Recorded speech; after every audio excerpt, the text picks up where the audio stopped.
Boa noite, irmãos. Paz seja com todos, amém. Que Jesus abençoe a vida de vocês. Estou com saudades, cada vez mais com saudades, né? Creio que todos estão com saudades também de estar na igreja, aqueles que não estão podendo ir, ou aqueles que estão, né, de ver a igreja no menor número. Nós não somos acostumados com isso, mas sabemos que nosso Deus está intervindo por nós, amém? Mas vamos continuar estudando a palavra de Deus, até nesse momento que nós estamos praticando, fazendo esse jejum dos 21 dias, para obtermos vitórias em nossa vida, principalmente para nos livrar desse vírus que não pertence ao nosso Deus. Então, nessa noite nós continuaremos estudando o capítulo 5, que foi importantíssimo para nós, que falou sobre a natureza do homem, sobre o pecado e sobre o mal.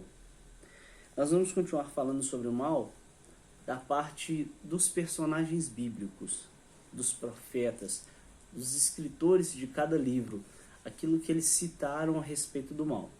Na página 84, no ponto 2, fala a respeito deles. Nós vamos ver os pontos, o que cada um falou em seus versículos de seus livros. No primeiro versículo que nós vamos ver, está em Lamentações, escrito por Jeremias 3,38. Jeremias ele diz assim: acaso não procede do Altíssimo assim o mal como o bem? Então ele deixa bem claro para nós algo muito importante, que o mal não procede do céu, o mal não procede de Deus, o que procede de Deus é o bem. Então o mal nós entendemos e aprendemos, e ali eles já estavam entendendo que o mal não provinha de Deus, mas sim de outro ser, que abandonou a vontade de Deus, né? Aqui no caso Jeremias ensinou isso. No próximo versículo nós vamos ver sobre Isaías 45:7. Depois vocês peguem, estudem, releiam esses versículos, busquem orar, né? Ter um devocional com Deus a respeito desses versículos. Isso será de grande crescimento para a sua vida. Nesse próximo versículo de Isaías 45:7 diz assim: eu formo a luz e crio as trevas. Assim diz o nosso Deus, né? Eu formo a luz e crio as trevas. Faço a paz e crio o mal. Eu, o Senhor, faço todas as coisas. Aqui o interessante desse versículo, que Deus ele mostra que ele faz. Fazer é diferente de criar, não é? Fazer é uma ação da nossa parte. No caso, a criação foi uma criação surgida pela ausência de Deus, que foi o que aconteceu com o mal. Não é uma ação de Deus. Deus não criou, Deus não fez o mal, mas sim o mal surgiu e é dito como criado por Deus, por saber que tudo nessa terra está sob o domínio do nosso Deus. Então até Satanás está sob o domínio do nosso Deus. Não é à toa que a palavra de Deus fala que o julgamento, a sentença de Satanás já foi entregada há muito tempo. Ele já sabe que está condenado. Então isso exemplifica que tudo está no domínio de Deus. Então Isaías ele trouxe isso ao povo de Deus naquele momento. Então Isaías já tinha essa mentalidade messiânica, essa mentalidade de grandeza que Deus tinha falado com ele. Aí continuando, o próximo versículo é Amós 3,6. Ocorre alguma desgraça na cidade sem que o Senhor a tenha mandado. Olha só. Ocorre alguma desgraça na cidade sem que o Senhor a tenha mandado. Então aqui ele mostra que tudo está no domínio de Deus, né? E que as coisas acontecem, apesar de estar no domínio de Deus, elas acontecem por questões nossas, né? Nós geramos essas situações, essas complicações, não é, irmãos? Nós que geramos esses problemas. Aqui Amós disse assim, ó: ocorre alguma desgraça na cidade sem que o Senhor a tenha mandado. Então Deus sabe todas as coisas. Aí continuando, a versão Almeida Revista e Corrigida traduz Gênesis 22:1 assim: tentou Deus a Abraão. Então, aqui mostra que Deus tentou ele, permitindo que o mal chegasse próximo a Abraão para testá-lo, para ver o nível da sua fidelidade, como ele fez com Adão e Eva. O próximo versículo, irmãos, no caso aqui eu estou lendo só o trecho, está na apostila aí, depois vocês acompanham, mas se você pode ler o versículo todo, ler todo o contexto, é uma bênção, é até uma oportunidade que nós temos hoje, o plano de hoje, né, dos 21 dias, é de ler um capítulo por dia. Então você pode escolher um capítulo desses aqui e ler todo o contexto, será de grande crescimento para a sua vida. O próximo versículo está em 1 Samuel 16, 14 e 15. Tendo-se retirado de Saul o Espírito do Senhor, da parte deste, um espírito maligno o atormentava. Então os servos de Saul lhe disseram: eis que agora um espírito maligno enviado de Deus te atormenta. Então aqui no caso Davi, ele sabia que Deus tinha permitido. Não era o Espírito de Deus que atormentava Saul, mas era um espírito maligno permitido por Deus. Então todas as coisas são permitidas pelo nosso Deus. Nada sai do seu domínio. Continuando, nós temos 2 Samuel 24:1. Tornou a ira do Senhor a acender-se contra os israelitas, e ele incitou a Davi contra eles, dizendo: vai, levanta o censo de Israel e de Judá. E já em 1 Crônicas 21:11, então Satanás se levantou contra Israel e incitou a Davi a levantar o censo de Israel. Então aqui nós vemos que a forma que Deus faz foi diferente de Satanás. Ó, vou reler. O primeiro versículo fala: tornou a ira do Senhor a acender-se contra os israelitas, e ele incitou a Davi contra eles, dizendo: vai, levanta o censo de Israel e de Judá. Já no caso, Satanás fez assim. Então Satanás se levantou contra Israel e incitou a Davi a levantar o censo de Israel. Nós vemos que aqui no primeiro momento foi a ira do nosso Deus, né? Pelo que o povo de Deus estava fazendo naquele momento, que não era algo que Deus agradava. E Deus incitou Davi. Mas Satanás fez diferente. Satanás, ele demonstrou a sua ira. Não, ele se levantou, ele fez da sua natureza. Deus, ele mostrou que a sua ação não foi da sua natureza, foi de uma situação. Foi algo que ele fez por consequência, pelas atitudes do povo de Deus. Já Satanás já fez por sua natureza. Então isso mostra que Deus não tem a natureza má, mas Satanás tem. Deus, ele age muitas vezes nos punindo, né?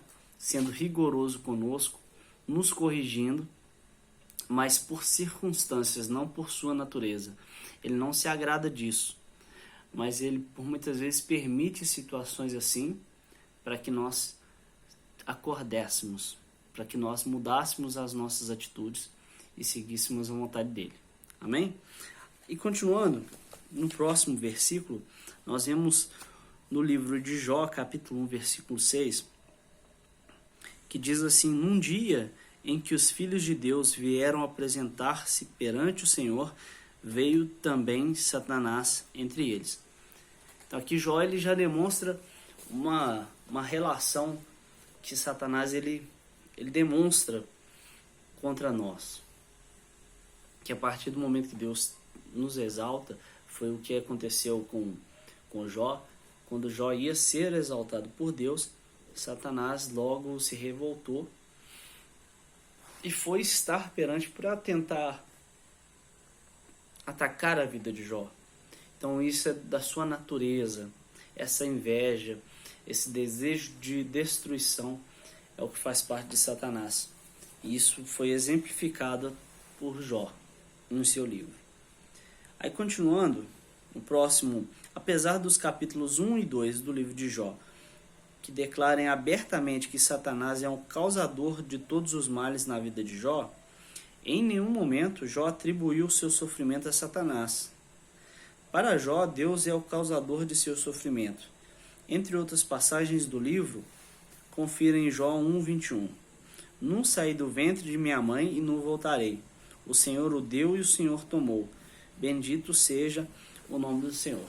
É interessante esse versículo, ele fala algo que nós temos que aprender, né? Por muitas vezes, nós, servos de Deus, colocamos o crédito a Satanás de situações que acontecem na nossa vida. Situações que não são agradáveis, porque nós não esperamos isso do nosso Deus. Esperamos coisas boas, sempre coisas boas. E o nosso Deus, ele é um Deus que nos ama, mas ele também nos corrige. E muitas vezes ele faz isso que o próprio Jó disse, né? As correções, a forma dura que ele fez com Jó, Jó sabia muito bem, porque não é que Deus faz isso conosco. Ele tem um domínio de todas as coisas. E Deus permite que o inimigo toque. Mas Jó, ele demonstrou, por mais que ele soubesse que Satanás estava contra ele, queria algo contra ele para destruir a sua vida, ele sabia muito bem que estava tudo sob o domínio de Deus. Então a confiança, mesmo na situação difícil, fazia parte da vida de Jó, porque ele sabia muito bem que era Deus quem tiraria e quem daria a ele aquilo que ele tinha. Então ele tinha certeza muito grande que no momento certo Deus daria tudo de novo, ou daria melhor, que Deus estava com ele. E isso é algo que nós temos que ter no nosso coração, ainda mais nessa situação que nós estamos vivendo. Nós muitas vezes acreditamos toda essa situação a Satanás. É Satanás que está fazendo isso, tem que destruir esse vírus, como nós temos ouvido aí, esse vírus é de Satanás e tudo. Mas nós temos que entender que por mais que situações difíceis nós possamos passar na nossa vida, temos que saber que tudo está no controle de Deus. Tudo está sob o domínio de Deus. Então, se Deus permitir, é algo para que nós venhamos crescer. Porque Deus trabalha com um propósito na nossa vida. Deus trabalha com um projeto. Deus tem algo para a nossa vida a longo prazo, a eterno prazo. Deus tem algo para a nossa vida por uma eternidade, não por momentos. Satanás, muitas vezes, ele agrada as pessoas em momentos. E o nosso Deus não, ele faz algo para sempre.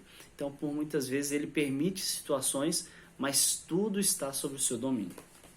E continuando, nós temos mais um versículo que temos aqui várias referências. Temos 1 Reis 22, 21 ao 23. Temos Crônicas, irmãos. 2 Crônicas 18, 21 e 22. Assim fala o primeiro versículo de 1 Reis.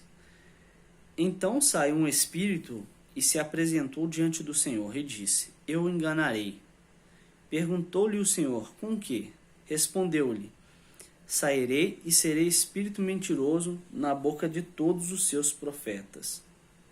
Disse o Senhor: Tu o enganarás e ainda prevalecerás. Sai e faze-o assim. Eis que o Senhor pôs o espírito mentiroso na boca de todos estes teus profetas, e o Senhor falou que o Senhor falou o que é mal contra ti.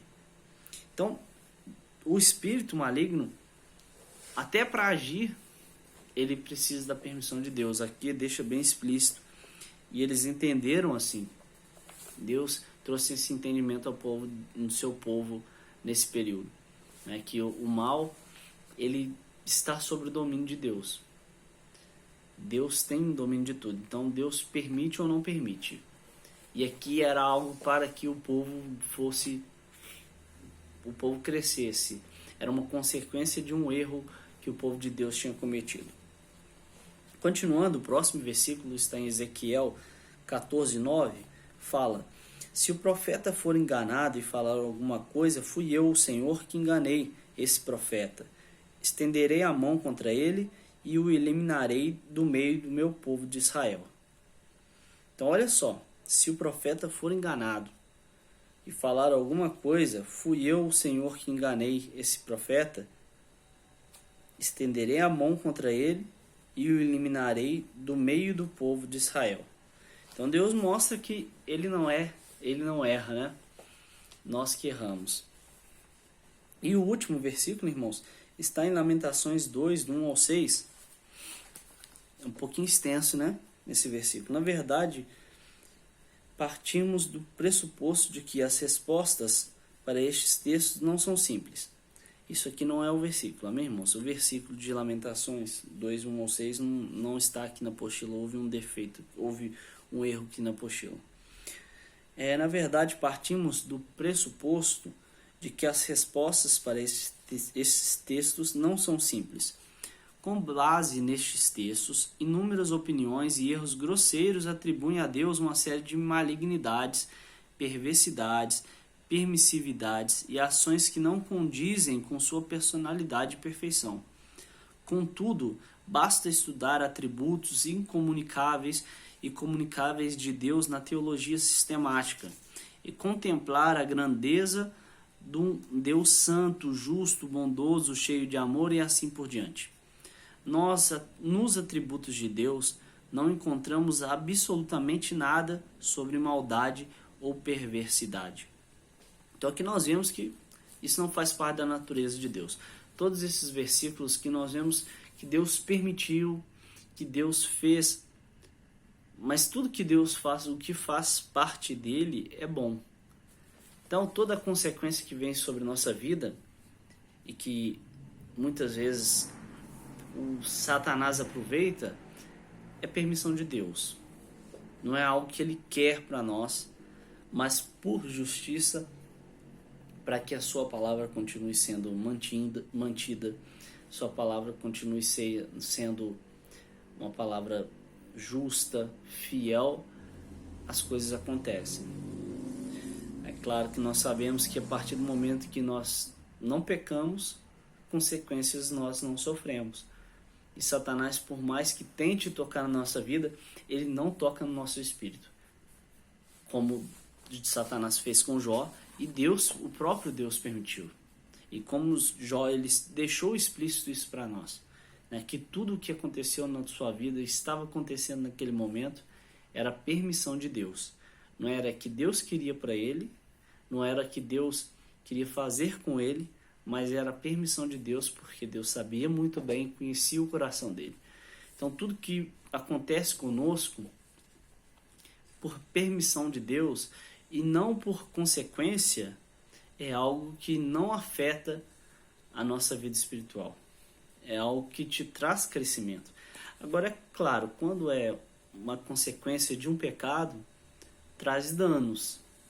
Claro, o sangue de Jesus pode nos purificar disso, mas as consequências e os danos, eles podem permanecer por bons tempos na nossa vida. Amém, irmãos? Aí, continuando a respeito desses personagens, nós vemos alguns argumentos, né? No caso, alguns argumentos que citam a respeito do nosso Deus, da sua natureza. O primeiro argumento é que devemos interpretar textos difíceis à luz de textos fáceis. Isso aqui nos facilita muito para entendermos como é o nosso Deus e que ele tem uma natureza boa e não ruim. Lá no terceiro ponto, temos o exemplo de um versículo em 1 João 3,8. A palavra de Deus declara assim: para isto se manifestou o Filho de Deus, para destruir as obras do diabo. Ou seja, esta afirmação direta deixa claro que o diabo é o inimigo de Deus e que Jesus veio para destruí-lo. Esta posição antagônica entre o bem e o mal, luz e trevas, é consecutivamente enfatizada no Novo Testamento inúmeras vezes. Então mostra que Satanás, ele se tornou inimigo de Deus. Aqui, Deus não é inimigo de Satanás, porque isso não faz parte da natureza do nosso Deus. mas nós vemos que Satanás que é inimigo do nosso Deus. E Jesus veio para destruí-lo. Primeiro, Jesus veio trazer um entendimento muito grande para nós. A primeira ação de Jesus contra Satanás foi nos esclarecer a respeito do pecado interno. Até o momento, o povo de Deus conhecia o pecado externo. Então, o pecado interno ainda trazia muitos problemas para o povo de Israel. A partir do momento que Jesus traz o entendimento do pecado interno a respeito do arrependimento, as coisas mudam. O povo de Deus começa a mudar. Nós vemos que os 12 discípulos do Senhor Jesus e os outros que foram também seguir Jesus, eles começaram a ter atitudes diferentes do seu povo, que já era o povo de Deus, que estava corrompido já internamente, no seu interior, já estavam corrompidos, porém, eles estavam aparentemente seguindo a lei, fazendo a vontade de Deus. Aparentemente. Isso é bem diferente do que Jesus ensinou. E segundo, Jesus também foi fundamental para mudar uma situação que acontecia desde o começo, que por causa do pecado, a morte estava presente sobre todos. A morte continua hoje, mas até aquele momento a morte espiritual era clara. O povo de Deus, aqueles que serviam a Deus, eram separados no seio de Abraão. Aqueles que não eram, iam para o Hades, ou para o inferno, né? Para popularizar melhor. Mas eles iam para o Hades, um lugar onde de grande sofrimento, mas ainda que não era o famoso inferno que muitos citam aí. Mas Jesus, a partir do momento que ele quebra a regra, que porque existia a regra, né? A lei da semeadura, aquele que planta colhe, aquele que peca, ele gera morte na sua vida. Então Jesus quebrou essa regra, porque Jesus não pecou. Então ele foi o primeiro homem a morrer e não pecar. E isso garantiu um direito de ter a nossa vida em suas mãos a partir do momento que nós o aceitamos. Então, quando nós aceitamos Jesus, essa situação que aconteceu com Jesus, ela passa a valer na nossa vida. O diabo não tem mais esse domínio de nos levar e de nos impedir de ir para o céu. Porque o próprio Jesus agora tem um domínio da nossa vida. Amém? Então, essas duas situações fizeram com que Satanás perdesse o seu domínio. Isso para ele é algo destrutivo. E aí, continuando, irmãos,